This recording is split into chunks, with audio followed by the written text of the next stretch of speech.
អង្គុយមើលផ្កាយកាយដែលធ្លាប់រស្អាឥឡូវដូចជាលែងមានន័យពីស្វីត្រក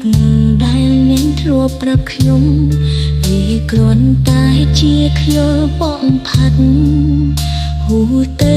បេះដូងខ្ញុំវាឈឺខ្សឹមប្រាប់ថាវឹកបនតោអ្នកដើរទៅរកនាងជាស្រីថ្មី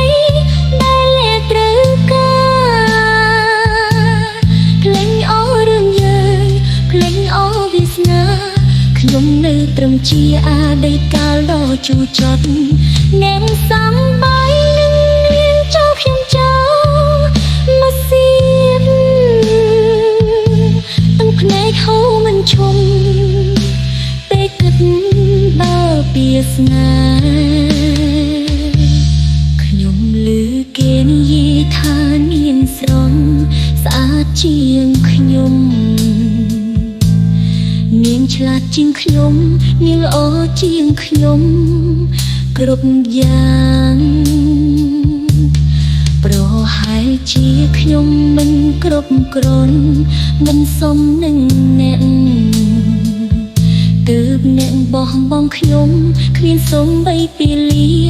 គ្រាន់តែដើរចេញគ្មានការស្ដាយក្រោយវឹកបនពោកនាងដើរទៅរកនាងជាស្រីថ្មីដែលអ្នកត្រូវការភ្លេងអររឿងយើងភ្លេងអរវាសនាខ្ញុំនៅត្រឹមជាអតីតកាលដ៏ជូរចត់អ្នកសំបាយនឹងនាងចូលខ្ញុំចូលមកសៀបទាំងភ្នែកហូរមិនឈុំពេលគិត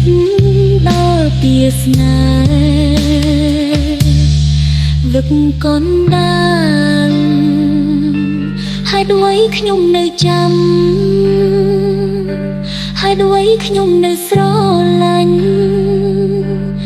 រូបអ្នកនឹងនាងវានៅដិតជាប់ក្នុងចិត្តខ្ញុំដឹងថាត្រូវបំភ្លេងតែវាពិបាកពេកហើយបេះដូងល្ងងមួយនេះ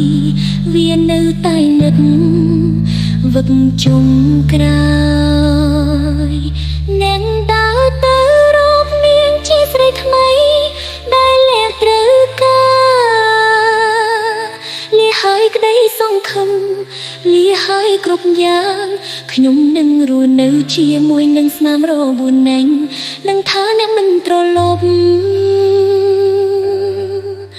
មកវិញទេអ្នកត្រូវ